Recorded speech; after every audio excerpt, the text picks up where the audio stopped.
Hi there, and welcome to this week's edition of the Gersnet Weekly Podcast, the independent, Rangers podcast, which is made by fans, for fans, and where the content is absolutely free. And as I say every week, guys, it's not just the podcast we have here at Gersnet. We have forums, articles, social media. We've obviously got the podcast. There's a history archive on there. Lots of stuff, so get yourself onto the website. It is episode 119 of the Gersnet podcast. If you've not listened to us before, we would ask you to subscribe. We're approaching 4,000 subscribers at the moment, so thanks to everyone who's done so far. And if you haven't, please do and share us as well. The podcast is live tonight. It's live on the Sunday night. However, we will be available to download and stream on a variety of platforms from tomorrow, including Acast, iTunes, YouTube, Castbox, Stitcher, and Spotify. So now I've got the sort of gump out the road, I can bring in the guests tonight. So we've got Iain Duff and Chris Jack. Iain, I'll come to you first. How was your Christmas? Did you have a nice Christmas? It was very nice, thank you. Quiet as everyone did, but weird as it was. But yeah, it was good. Pants and socks? As always, yeah. Lynx Africa? No. Moved on. You're too old for that now. Far too old for that. I was pants and socks as well. Although I got a turntable. I know you quite like your vinyl, so I got a turntable as well. So quite chuffed for that. So aye, good stuff. Happy with Rangers at the moment and all that's going on there? Reasonably so, yeah. I mean, I think we're, if you start at the start of the season, we were saying, if we asked ourselves, would we be happy with where we are now? At that point, I think we'd have been, definitely more than happy, biting your hands off for that. More than happy. So yeah. I mean, let's keep it going. We're halfway there, so. Everything's looking positive. And also joining us tonight for his debut is Chris Jack from the Glasgow Times and the Herald. How are you, Chris? Why are you joining this sort of amateur band of rogues on a Sunday night? It's proving that I can turn my hand to anything these days. Well, we'll try and test you in that, actually. How was your Christmas? Was it good fun? Obviously a wee bit different this year. It was good fun. It's also not ideal, not the circumstances that any of us want to be celebrating Christmas in, but it's still good, still quite enjoyed it. And it was nice just to basically get a day off as well. It's been really hectic first half of the season, and this month between European games and league games and cup games and the AGM as well. It's been a busy December, so actually just getting a day off was quite nice as well. So back into it this week, and obviously building up to the Celtic game, and after that we can all decide how good the first half of the season has actually been for Rangers. Yeah, a day off. I mean, Frankie doesn't use any of them, to be fair. He's quite a bit of Mike Ashley on the slide. But anyway, guys, I thought tonight we would talk about obviously the game yesterday at Ibrox against Hibs. Some good stuff came out of that. Have a wee look at the St Johnstone game through the week. Have a wee discussion about that. And the St Mirren game coming up on Wednesday night. Before we go into it, Iain, I thought I would bring this up with you. Sorry, I meant to mention before we came on air. I don't want to catch you sort of on the hop here. Thought it was worth mentioning, the passing of Jim McLean. I know you're sort of similar age to me and probably can remember, his Dundee United team of the 80s. They won the league in 1983, came quite close to getting to the European Cup final in 84, got to the UEFA Cup final in 87. And crucially, it feels like a sliding doors moment with Jim McLean, because along with Alex Ferguson, he was offered the Rangers job, and the story is that initially accepted it and Walter Smith was going to come with him as his assistant, and then he changed his mind. And you kind of wonder, I think you put something out on Twitter as well, but what would have happened if he'd have taken that job, where the club would have went, would Souness have been part of the equation, for example. And so I thought it was maybe just worthwhile having a wee discussion about him. And what are your memories of Jim McLean and his United team in the 80s? Well, I mean, like you say, he was, I think I described him as a giant of Scottish football. And, when you think what Dundee United were and what they are now, it's hard to comprehend that he had them on the verge of a European Cup final. He had them winning the league. He had them in a UEFA Cup final. I mean, that's similar to, I don't know, Livingston or something like that, reaching those heady heights now. And it's just... It's almost like a Scottish Nottingham Forest, isn't it? That's kind of essentially what it is. Well, I mean, maybe even more so, because, Dundee United they weren't even the biggest team in Dundee, they weren't. And he took them from nothing right up. And it was all about him, because it's similar to, I suppose, with Aberdeen, who maybe were a bit bigger, but with Ferguson, with Aberdeen, they basically dragged them from nothing up to this, European level club. And like you say, I mean, that was the phrase I used as well, was sliding doors, because who knows what would have happened if he'd come to Rangers in '83, I think it was, when John Gregg resigned or whatever. He would have. Who knows? I mean, he could have been successful. He might. You would think he would have been. If he was, would we have had the need to bring in Souness and have that massive overhaul and that the revolution that followed? If we didn't do that, would we have then gone on to 9 in a row? Would things have bubbled along at a lower level, or would it still have happened the way it panned out in the end? So the whole sort of scenario for Rangers, especially, would have been different probably, and it would have been interesting. I would, I'd like to have seen him. At the time, I was disappointed that he didn't come. I was disappointed that Alex Ferguson didn't come. Maybe looking back, it panned out. It worked out okay. It worked out not too bad. So maybe it was the best thing all around for everybody. But I mean, he was not everyone's cup of tea. You can say that for certain. But you can't argue his record and what he did and what he achieved. Absolutely unbelievable. Chris, I don't know if that. I mean, I don't exactly know for your age group, but I'm fairly confident that you're a bit younger than myself and Iain. So, I mean, I don't know if you've got many memories, and probably if you do, it'll be like when he was thumping reporters from the BBC towards the end of his time at Dundee United. So have you got any memories of Jim McLean?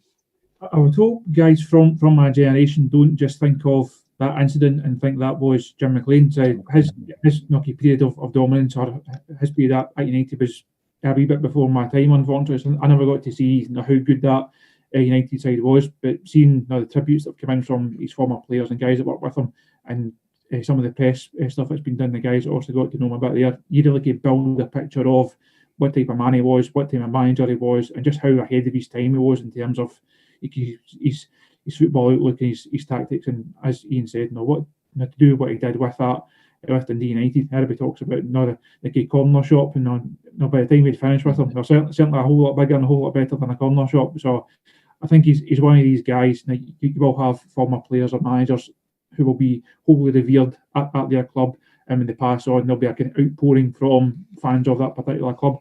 I think Jim McLean is one of those figures, one of those huge figures in Scottish football. Whether you're a Dundee United fan or not, you will be feeling slightly sad and upset, and have your own memories of him. He's one of these guys that will transcend the Scottish game rather than just being a manager of your club. One of the other things, Colin, sorry about that. One of the other things that sort of noticed as well is the amount of Rangers supporters, particularly, that I've been reading, saying, we were cheering Dundee United on and Aberdeen on as well when they were at their that level. Days. When they were going for these European trophies, that's not going to happen nowadays, is it? I mean, not even close to that. So he was more than just those, their own club. Yeah, he sort of transcended that, and he sort of had everyone behind him. So that's saying something as well in the sort of a different era, I know, but still a very partisan atmosphere in Scottish football. So to get everyone behind you, no matter which team you support, then that's saying something as well. Yeah, I mean, there's been a lot of outpouring. I don't think much of it is coming from Duncan Ferguson, to be fair. No, I can imagine. There has been a lot. I read a really good piece on Nutmeg by Neil Forsyth. It's really, really good. So I would recommend that to anyone if you're looking for any sort of Jim McLean related reading. Right, on to yesterday's game, guys. Iain, I'll come back to you first on this. I mean, general thoughts on the performance. I mean, I was reading some of the match reports today. The one on the BBC website last night was pretty laughable, and Douglas Alexander on the Sunday Times today was similar. Just this perception that Rangers were lucky yesterday and that Hibs played really well. No, I'm not taking anything away from Hibs. It was a fairly sort of stubborn performance from them. But I mean, I thought in the first half Rangers were quite comfortable. They've created a few chances there. Connor Golson had the header. Hadji had a shot that went wide. Balogun had the shot cleared off the line. no, we created 3 or 4 chances, and we had a couple of chances in the second half. Balogun again had another really clear-cut chance when he nearly scored. And Morelos had a really good chance towards the end as well. You could argue that the keeper did pull off 2 or 3 saves to keep them at. But the sort of general feeling that I was reading various match reports, and no doubt Sportscene will be the same, was, Hibs were unlucky, they merited a draw. Rangers were quite lucky, we're not firing on all cylinders, which there's maybe something in that. But I thought, if you take the nerves out of that game yesterday, which there was a lot of, I have felt the nerves crank up over the last 2 or 3 games, especially since the St Mirren game. But if you take the nerves out of it, I think any neutral watching that game would say that Rangers won 1-0 fairly comfortably. Is that how you would view it, or would you go with the sort of idea that Hibs merited a draw yesterday? I don't think it was comfortable, but I certainly think it was deserved. I thought we were the better team over the 90 minutes. Hibs had their moments. They played better than probably the best team we've played this season, I would say, and domestically. That said, I never really felt that Rangers were in any way in danger during the game. Apart, there were a few moments during it, and when it's only 1-0, you've always got that sort of nagging doubt there, and especially what we've seen in the last couple of seasons, where you think, "Oh, is this it? Is it happening again?" But you have to say that it's not, and that so far anyway. But the games where there've been these tests, like the Motherwell game and earlier a few weeks ago, they've come through and kept battling away and been strong and defended well and taking the chances when they had them. That, I think, was probably the most disappointing thing yesterday, was that we didn't get another couple of goals, because I think if we'd scored another goal, then the game would have been dead. I think Hibs got a bit more encouragement because they were only a goal behind, and they probably felt that if they managed to get something, then we could crumble. So the fact that we didn't is good, but it would be better if we had a bit of a cushion there, maybe with a couple of goals. But no, I think overall, I don't think there was anything to be alarmed about at all. No, I think Hibs played okay, which you would expect. They're the team that are second in the league, so they should give us a test. But that's what winning leagues is all about, is winning the games where you're tested. And it would be a strange situation if we went through an entire season without even being tested. It would almost be like when Celtic were winning the league the last few seasons. So yeah, we didn't have any opposition. Chris, it does kind of feel like the kind of free-flowing, high-scoring Rangers team, sort of early on in the season has gone. But we're still, Rangers are still winning fairly comfortably, and any challenge that's put before them outside that St Mirren game in the Betfred Cup, we're meeting those challenges. Still to be beating the league, we're 16 points clear. Fair enough, Celtic have got 3 games in hand. But as Iain said earlier on there, you would have to say that if you were offered this at the start of the season, you would bite your hand off. But do you think Steven Gerrard and Rangers would be concerned that the sort of that fluid, free-flowing stuff has gone, or as Iain has sort of alluded to there, this is part of winning titles? You're going to get games where you win 1-0, you pack up and you go home and say, right, next game. I think this is just all part of winning titles. Stephen spoke about resilience and character in his post-match press conference yesterday. I think that basically summed it up. You will get games. It's not all going to be taking 4 off Aberdeen and taking 8 off Aggies. You will get, because how good this Rangers team is and how good they can be going forward, you will get days like that where they can go and give teams a real going over. But you are going to get games like this where teams can come and it can make life difficult for you, such as the Motherwell game, who also just set out to defend and make life really difficult for Rangers. You then get games like Hibs, who can set up in a certain way to make life a wee bit more difficult, but then have that bit more quality going forward. I think Hibs deserve a bit of credit for how they came and played. I thought Jack Ross's game plan was really good. But Rangers deserve to win the game. Rangers more than merited the 3 points, and if they'd won 2-0, 3-0, I don't think it would be a massive injustice. I think if you have to watch that game back, knowing that Rangers win, and without the nerves and without the key pressure of it, you'd say Rangers were more than comfortable here. I don't think there was any, going into the last 10, 15 minutes, I was more than happy to sit and write the intro on my match, because I never really thought Rangers were going to throw it away in the last 10, 15 minutes of the game. Always fairly confident that we get over the line. And I think they're now showing a different side to the game. The fact that they can do that, the fact they can grind these type of games out, that's the kind of mark of champions. That I think they're still to prove that in the long run, and by the time we get to the last few games this season. But I think they're certainly going a long way to showing that they do have that ability to grind out the types of games that win you titles.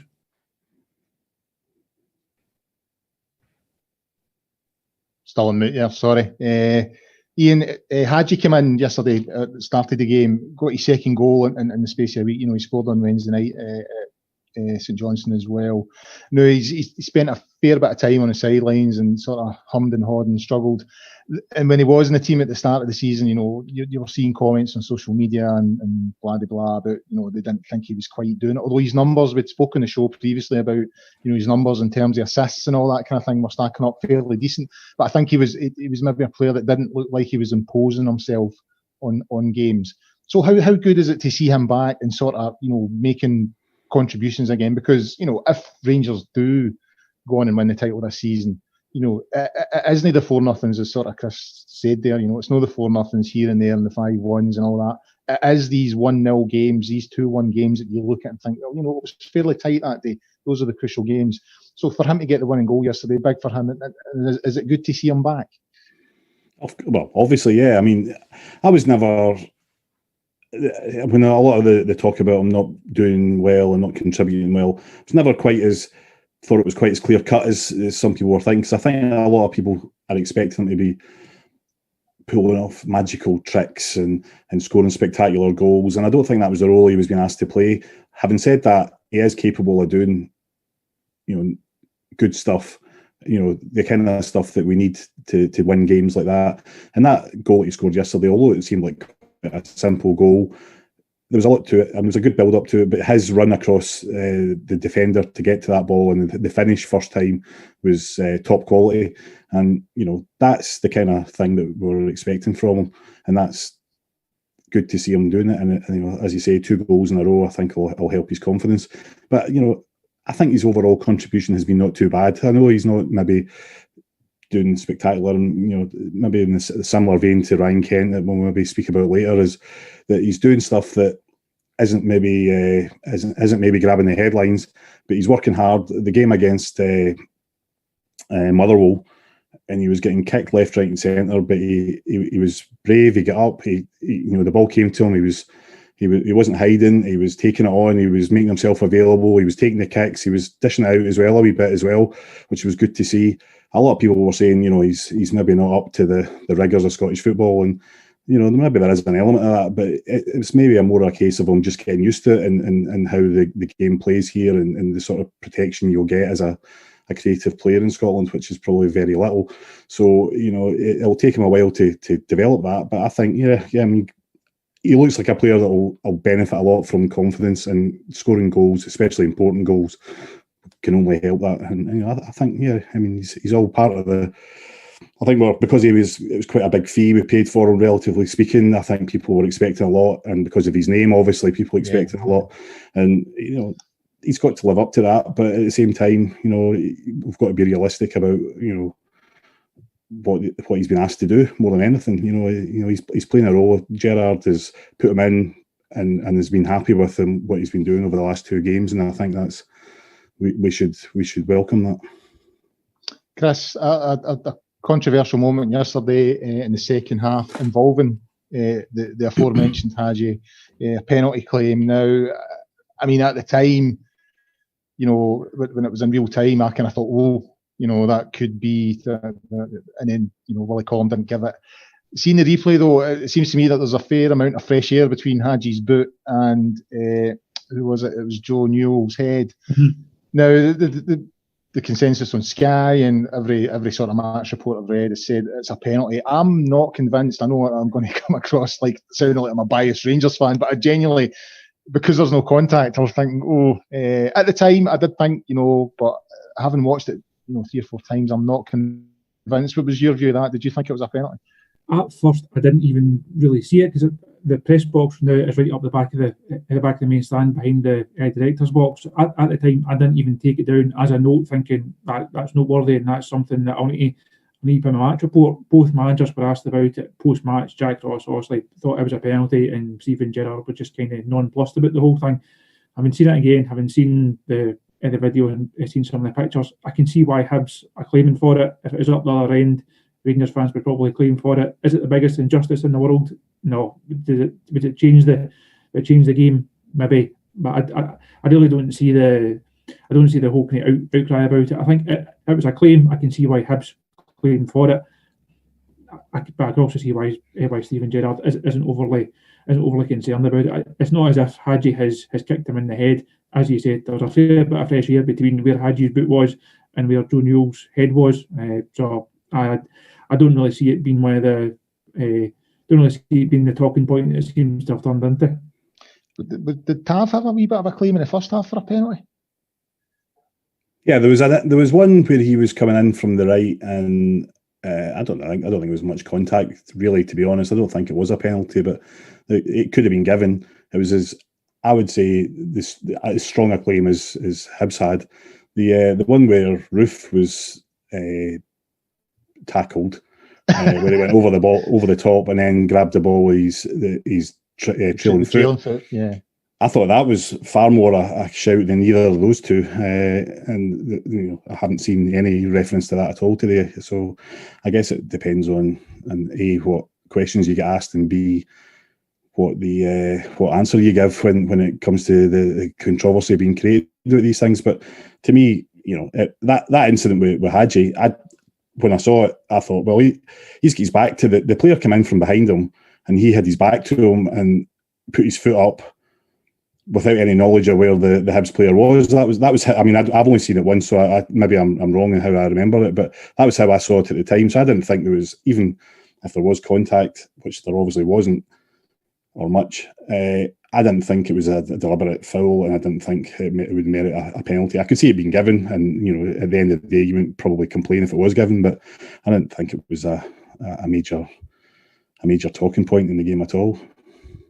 Chris, before we came on air, we were having a wee conversation about Ryan Kent.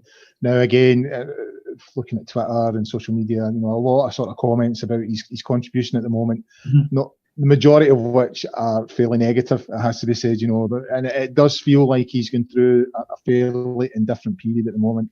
And I know we're discussing the sort of positive stuff that he was doing before we came on air, but there is a feeling. I mean, I feel at the moment he's quite wasteful with possession. That a lot of moves are breaking down with him, and it just doesn't seem. He started the season so well. He was scoring and causing a lot of problems. Is it maybe time to take him out the firing line, or is he too integral in doing other things that maybe fans aren't aware of and don't highlight, that we just need to keep him in the team and let him play himself back into form? I think that's how the manager will play it. I don't see Kent being dropped anytime soon. I think people also look at his numbers, and Ryan himself has spoken a lot about his numbers. That's something I know he places quite a lot of emphasis on in terms of his goals, his assists, and that's how he judges himself as much as MD. And I know that's how Steven Gerrard judges him as well. But I think there's more that he brings to the team. I know you don't really want wingers in the team for their defensive qualities, but I think if Ryan wasn't in the team, you would notice how wide open that left-hand side would be. I think the hard-working qualities that Kent brings on that left-hand side, and Roof has brought at times on the right-hand side, I think that's key to the way that Rangers play, especially when the two fullbacks are as attacking and are bombing up and down the flanks as they do. If you have to bring him out the team, I think the question is, who do you put him in? You look at the squad depth, and you look how good the squad is overall. Left winger is probably the one area in the squad where you don't really have MD as good as Ryan Kent that can go in. And you think of the options that the manager has at centre half. You think of the options he's got through the middle, certainly in the middle of the park. Any combination of the three is going to be a good one. Left-hand side of that forward line, I don't see MD that can come in and do the job that Ryan Kent does. Now, Brandon Barker is probably the obvious one. I don't see him. Now, going into the Celtic game next week, I'd be amazed if Brandon Barker plays.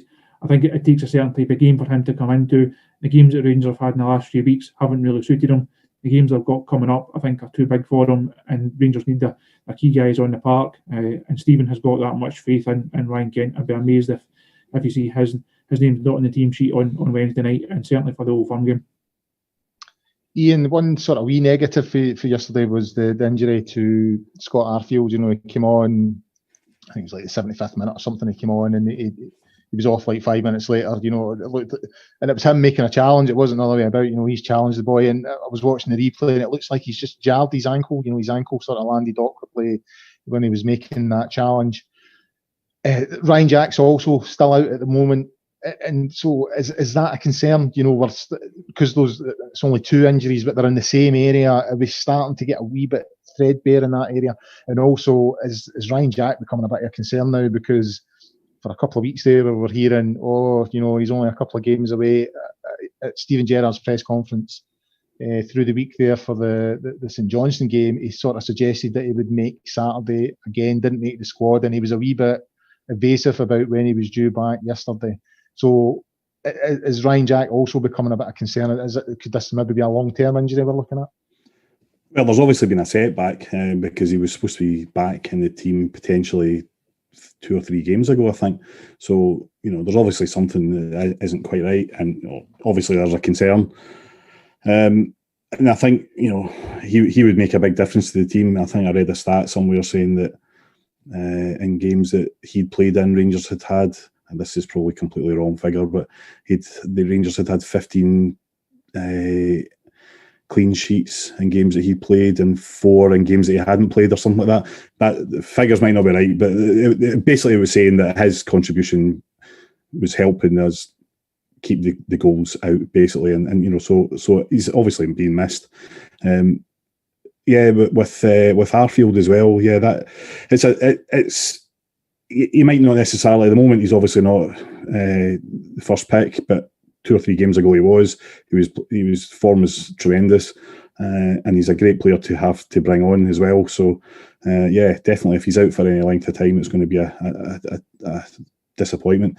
It is the area I would say that we've got the strongest in terms of players in sheer numbers is the central midfield area. 2 of them out, okay, that's disappointing, but we're still, I would say, got a pretty strong midfield. If it was one of the forward line, then you'd be maybe a bit more concerned if it was going to be a long-term thing. But I don't think there's anything to be overall to be concerned about. But obviously, individuals, they're 2 important players, and if they're out at all for any length of time, then that's a bit of a worry.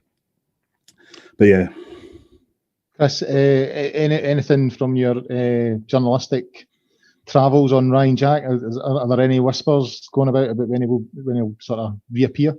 No, much like you said, Colin, every time the manager or Gary McAllister have been asked about him, it's always been he seems fairly close. He might not make the next game, but the game after that, he should be back involved. So I think everybody just expected him over the last 2 or 3 games. Everybody just expected he'll go on the bench one day, he'll get 15, 20 minutes. He might get half an hour the following game, and after that, he's in contention to start, and that's him back up and running again. It is a bit of a worry because the Rangers had this situation to start the season with Aribo, and he was only meant to be out for a couple of weeks, and then turned into several weeks. So I think there's certainly a concern there, as you said, to lose 2 guys. If you're going to lose 2 players from the one position, losing them in the midfield is the best of the worst case scenario. But having Ryan Jack back would certainly be a huge bonus to Rangers, and hopefully the engine news on Scott Arfield's not that bad. The manager did look fairly worried when he was asked about it yesterday, so he's going to have a press conference on Tuesday, so I'm assuming the updates on those 2 will certainly be top of the agenda, because they're 2 huge players for Rangers, and two huge players on the park and off the park. Now the manager, he trusts the 2 of them, the 2 of the guys that are part like a leadership group, and the 2 of the guys that he really can rely on to drive standards, to keep standards high, and not having the 2 of them in and around the squad would certainly be a blow if that's going to be a long-term thing.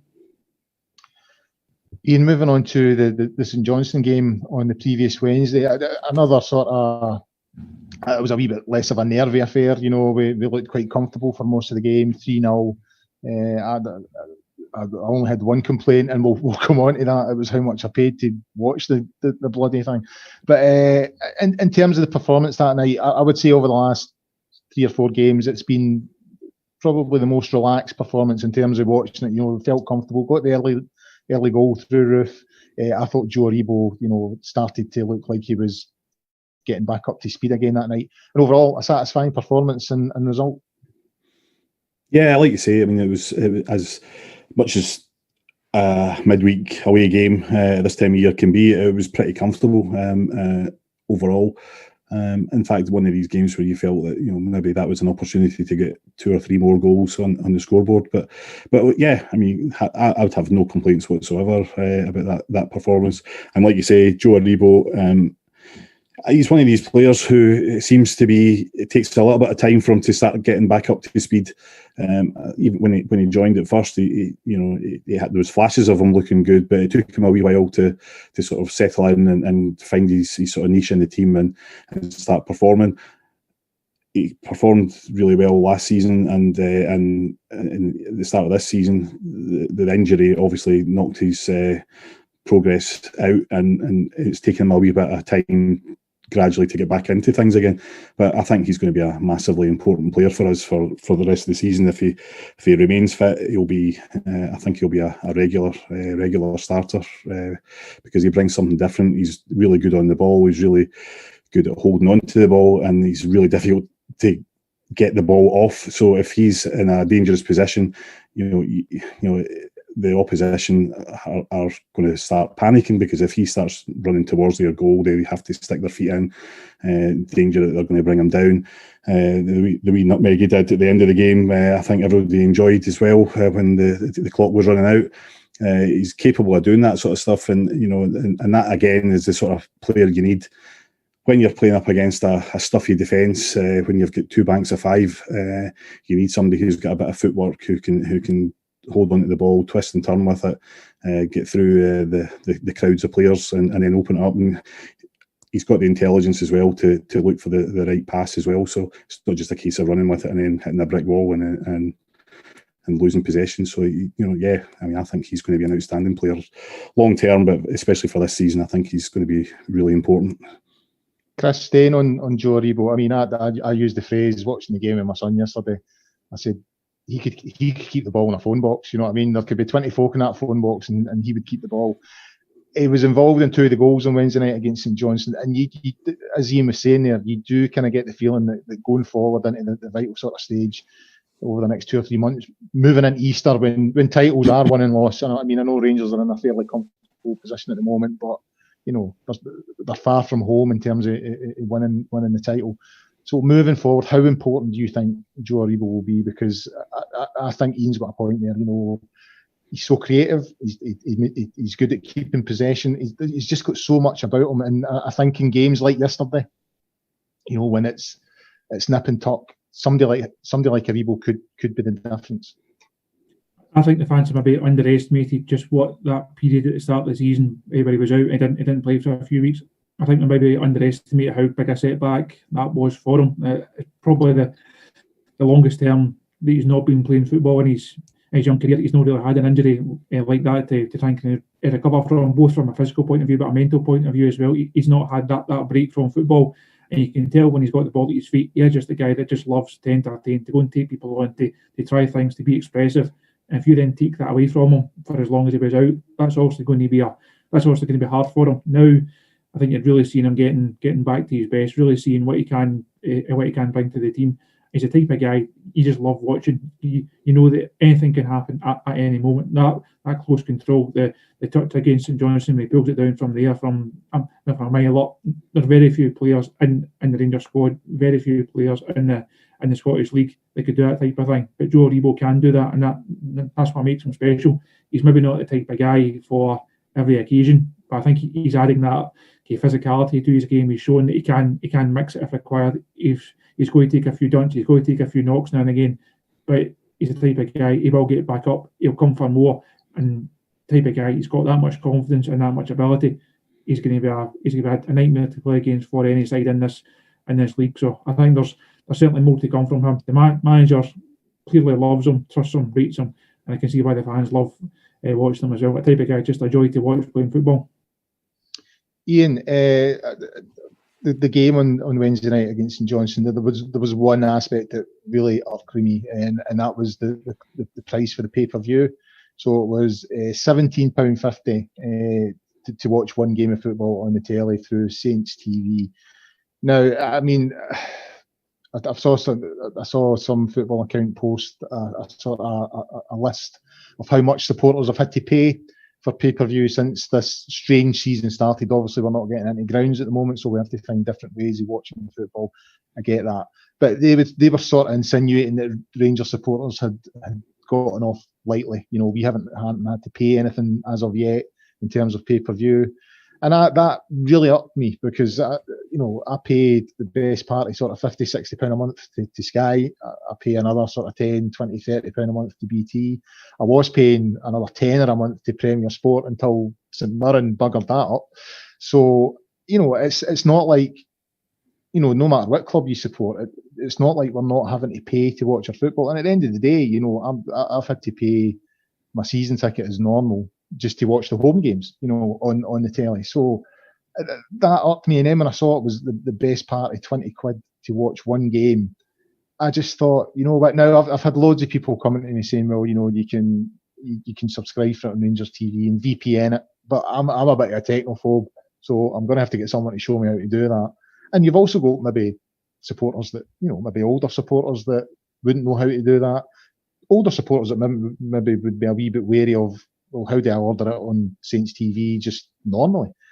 So, I mean, one, the process that you have to go, but two, the price. I mean, £18 for one game of football, and the production value wasn't very high. For like the first 20 minutes, I didn't have any commentary, and then when the commentary did come on, I wished I didn't have commentary again because it was just so bad. So, I mean, did it feel to you that that's just basically ripping the piss, essentially? I mean, it's just a case of, this is one of the big two clubs, one of the old firm clubs. They'll pay whatever we put out there, and we'll milk it for all it's worth. Now, I know that clubs are struggling, but it did feel a wee bit almost like extortion at a certain level. I suppose the argument they would put is that if you were going to the game, you would buy a ticket, and that would cost you 25 quid or whatever a ticket costs these days for an away game. So they would say, well, that's your equivalent of buying that match ticket. I'm not sure that I agree with that argument, but I suppose that's the argument they would use.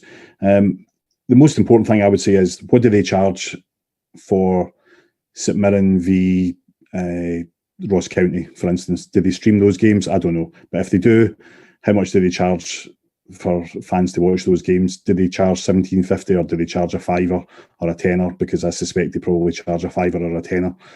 Maybe I'm wrong in that. So it strikes me. I don't think you are. It looks to me as if they're probably just bumping, as it happens all the time, and has happened in as long as I've been going to football matches. They bump up the prices because they know that they're going to get a massive audience, or relatively speaking, a massive audience for them. I didn't pay it. I found another way to watch the game, and I, as much as I can, refuse to pay for pay-per-view and try and pay as little as I can for any of these ways to stream games, because I just think we pay a fortune already as football fans, and the cost to the clubs for doing that stuff is barely registers, and fans are generally speaking ripped off. So I do my best to avoid it if I can. I will do if I need to, but generally speaking, you can get by without doing it. So, but I know that's not for everyone. So yeah, I mean, it's standard, isn't it? I mean, it's whether it's ripping fans off for tickets or ripping fans off for live streams, and it's what's always happened when Rangers come to town. So I suppose we should be used to it by now. Chris, what's your sort of view on it? I mean, St Johnstone are one of the clubs. I mean, one of the last away games I went to was last season, and it was at Perth, and it was £30 for a ticket. So £30 for me and my boy, £60 to get into a game of football, which is fairly extortionate. But in terms of this pay-per-view, is there any sort of chat going on in the media about it? Because, I mean, the build-up was just, you could hear people setting up, chatting, I put that plug in there, I test this and blah, blah, blah. Like, there was no, like, someone standing there with a mic, as you would get in Rangers TV or Sky Television, doing a wee sort of, pre-match chat kind of thing. None of that. Then the game starts, half time, a few adverts, then you get the game again, and then it finishes. So for your £18.50, you were just basically getting the game. There was no analysis, there was no pre-match stuff, any of that. So has there been any chat, within the sort of, the football media circles about, how clubs are handling these sort of streaming events and how much they're charging for them? I think a lot of it comes back to also a fairly hectic and shambolic summer in Scottish football in general. The SPFL in the summer should have laid out rules to say if you are a home team and you're streaming to the away team, it's capped at £8, it's capped at £10, or whatever it was. Every game I've been to this season, every club has got their own COVID form. They've all got their different COVID rules. There's so many different seating variations. There's different areas of the ground you're not allowed in. There's certain grounds there's only one guy out to do interviews, or three out to do interviews, or the whole press pack is allowed to do interviews. There's no set rule and regulation for how Scottish football is actually going to be governed in terms of media stuff, and it seems to be the same stuff in terms of the fans. If the SPFL had said to all the clubs, look, you can charge what you like for season tickets, that's your prerogative, that's up to you, but you have to provide a service for away fans and cap it at £8, £10, whatever it's going to be. So you then can't get a situation where St Johnstone maybe charge £15 for St Johnstone against Aberdeen, only charge £7 when it's Ross County, but then charge £17.50 or £18 when it's Rangers, because they know there's going to be money made there. It should be the same. If you're an away fan, it should be the same across the board. They can't use the excuse of, well, there's increased policing costs and there's increased catering costs, like when the Rangers and Celtic turned up. So on a match day, there's also increased costs, and they then cover some of those increased costs with increased ticket prices. If they're just pressing the button and pressing send on the stream, Rangers fans should be paying the same as everybody else, and that service, when it's not as good as it should be, that shouldn't be at the price that it's actually at. I think it also highlights how good a job Rangers have done with Rangers TV this season. They put a lot of money into it. The production, the games that I have watched, some of the European games, the production value of it is excellent. Now, the guys that got in the studio know their stuff. They've got proper studio set up. Adverts are done well. The whole thing does look professional and look like a production you'd want from a club of Rangers size and stature. I think Rangers have done it very well. Other clubs, I think, are in danger of missing the boat, because in 5 years' time, in 10 years' time, in 20 years' time, the Sky B and BT, that model eventually might burst, and when that bubble bursts, there should then be a way in for clubs to maximise online streaming and online revenues. And if you get fans that are a bit upset and aren't very impressed with the service that's being provided now, in the future, why would you then go back to them when, as you say, there's so many other ways of doing it? Now, if that was to happen, and after the Sky deal runs out, if Rangers can then say, well, we don't want to sign up for the Sky deal, we're just going to flog our games through our services, through our website, straight to our fans, Rangers fans would more than happily put their money straight into the club. One, because it's going straight into the club rather than into Sky, but they know the product they're getting is going to be of a certain standard, and they're not going to have the sounds of the guy setting up and plugging it in 5 minutes before the game. They're getting something that's actually worth the money. So I think Scottish football in general is in danger of missing the boat and missing what should be a really good opportunity out of also circumstances that nobody wants to find themselves in. Iain, just one quick final thing on this. St Johnstone and maybe other clubs maybe missing a trick here, because I've seen a lot of reaction on Twitter to it saying, well, I'll find another way. If they were charging a tenner, I would have done it, but I'll find another way, an illegal stream or whatever. So if they maybe actually shot themselves in the foot here by setting the bar so high that they've actually turned away a huge amount of people that would have signed up if it was maybe £10, for example. Oh, definitely. I mean, the simple fact is, if they charged under a tenner, I would have probably done it. They didn't, so I didn't, and I'm sure I'm not the only one. So the question is it better to have 5,000 people paying $17.50 or 20,000 people paying a tenner? And I suppose that's the maths they have to do. Same I guess it is with the ticket prices as well. But as ever, there's usually a bit of a short-termism in Scottish football, and they don't really think through the longer term implications, and the bigger picture seems to get missed quite often as well. So yeah, that's probably where they've gone wrong. Right, moving on to Wednesday night, guys, and another St Mirren, and that is also a pay-per-view game. However, I was on the St Mirren TV website today, £12.50. So that seems, I'm not quite as annoyed. I know it's only maybe £5-6 or whatever, but it does feel like a fairer pricing thing. So I won't be quite as peed off when I subscribe to that. But Chris, potentially a tricky game when you consider the result there a couple of weeks ago in the Betfred Cup. Mirren are on a pretty good run at the moment. They won yesterday against Ross County 2-0. They've only lost one game in their last 5. They're on a run of form, and I'm not saying Rangers are out of form at the moment, but that, as we said earlier on, that free-flowing, high-scoring sort of high-level performance of early on in the season has sort of dipped a wee bit. So potentially another tricky night in Paisley on Wednesday. Like, if you look at the St Johnstone game from last week, the St Johnstone game was everything the St Mirren game should have been. If Rangers had played how they played against St Mirren, and I think they would have went out and been through and they'd have a Betfred Cup semi-final to look forward to.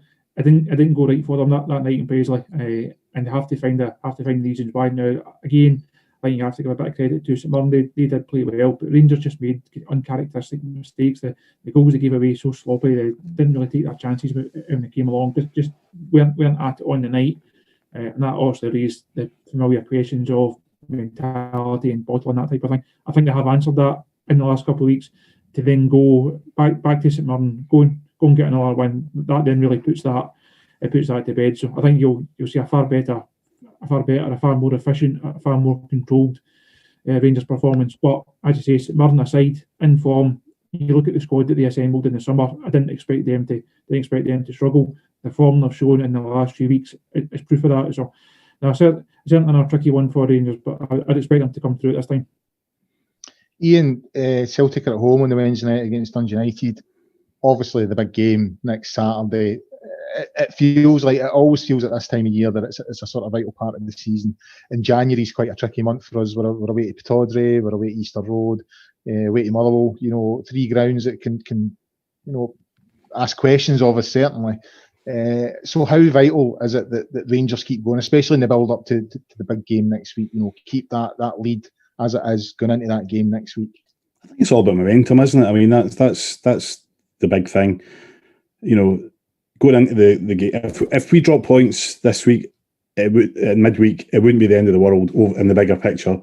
But what it says is immediately before that game, it gives Celtic more of a confidence. It knocks our confidence a bit as well. So it changes the picture a wee bit going into that game. And when you go into these games, confidence and momentum are all important. So I would want us to go into that game on Saturday or whatever day it is, next weekend, with the 3 points in the bag. And like Chris said, I mean, I think, we had a bad day that game, picked against St Mirren in the first game, picked the wrong time to have it. I think a lot of it was down to the team selection. I think it probably made too many changes, and I think Stephen Gerrard would probably agree that was probably the case. Maybe he's looking at it from the point of view of, well, what's more important, that we win the league or we win the Betfred Cup? And I know winning the Betfred Cup would have been nice, but at the end of the season, if we win the league, then nobody's going to remember whether we won the League Cup or not. So maybe that's how he looked at it. But I do think we made too many changes, especially in midfield in that game, and that's probably what undid us in some ways. But it'll be difficult. But every game's difficult. I mean, I said before the Motherwell game, I said if we get 11 points out of 15 out of the next 5 games, I think that was up to the Aberdeen game, I think we'd be all right. I think that would be acceptable. And so far we've got 6, so we can afford to draw 2 more games according to my schedule. I don't know whether I agree with that if we actually draw against Celtic and Aberdeen as well. But I mean, I think we were talking before as well about the number of games. We've gone undefeated, and eventually we're going to lose a game in the league. That's inevitable, probably. And the longer it goes, probably the worse it's going to be when that happens, because it'll either be a big important game or it'll come at a key time when we really need to win the other games. We'll feel like that. So it's it's never going to be a good time to do that. But I think we just want to keep the momentum going, and I think St Mirren will be a difficult game to tackle, but we need to tackle it, and that's what these players have to do to win the league. They have to prove that they can win these games, and I think they will. I think they're not going to let the same thing happen twice. I think they'll be motivated to get out there and win on Wednesday night or Wednesday afternoon, isn't it? Is it Wednesday afternoon? No, I think it's 3 o'clock kickoff. It's just as well I'm off. or I'd had to put in a private appointment for my calendar at work. Guys, moving on. I try to avoid the Celtic game on the agenda because I'm looking to get a show out through the week, but we've rattled through the agenda fairly quickly, so we'll have a wee quick sort of 5-minute discussion about the game next week. Chris, I mean, these games are always big, and there was a time maybe 3 or 4 weeks ago, when Celtic were going through that period, they getting pretty much pumped every week, getting humiliated in Europe, getting beat domestically, and we were winning. Me and my mate were like, can't wait to play them. We will absolutely annihilate them. It feels like Celtic have turned a wee bit of a corner. I mean, I think the game last week against Hearts, I think that showed that they've still got a wee bit of sort of vulnerability about them defensively that they can be got at, but they do seem to have turned a wee bit of a corner. So I mean, going into the game, I'm still feeling fairly confident that it's at Ibrox. I always fancy Rangers at Ibrox against anybody, but it does feel like it's not quite the game that we thought we were going to get maybe 3 or 4 weeks ago.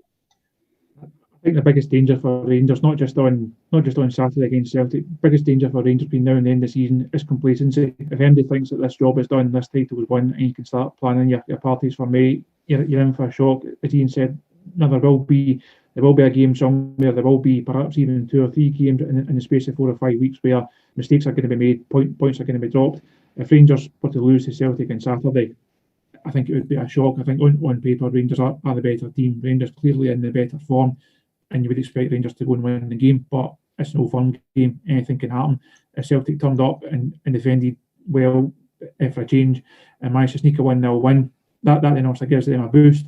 But Rangers, because of how impressive they've been in the first half of the season, I think due to that mentality and that character and that drive that they've shown in the first half of the season, you don't get the fear that the wheels are going to come off this time. Even if Saturday doesn't go for them, it's also going to be a sore one. They'll be disappointed. They'll be angry about it. It shouldn't have the impact of, well, that's just going to swing the momentum 180 degrees and Celtic will then kick on from there. So as important as the game is, I think Rangers would certainly, they'd probably take a draw.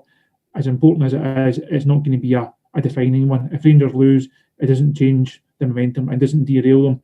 If Rangers win, yes, it's a huge step towards winning the title, but I don't think it's certainly not a big enough step to say, well, that's it done and that's it dusted. Iain, I mean, Chris has got a point there.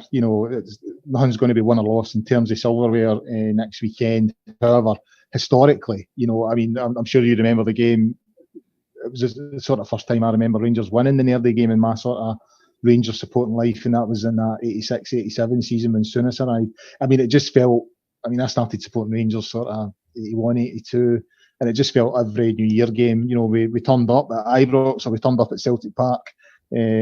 Got well and truly horsed and then sent away packing again. And it feels like, there are times when it doesn't quite work out like that, but historically it does seem whoever wins that fixture tends to push on and gets over the line. So although nothing will be won or lost, it is a huge game and a significant one in the title race. Well, obviously it is. What I've said all through this season is, and there's been a couple of setbacks, the important thing is not so much what happened in that game, it's what happens after it. So if Rangers lose that game, the important thing is it's not the 3 points dropped in that game, which is important, but would still be effectively 4 points at least ahead given their games in hand. It's how we react to it. So my last season or the season before, your fear would be that Rangers could capitulate after that and would really suffer a blow. This season, my hope is, and it's happened after the Livingston game where there was a lot of criticism, and they came back and reacted well to it after even the Benfica game where they were comfortably winning and then drew the game.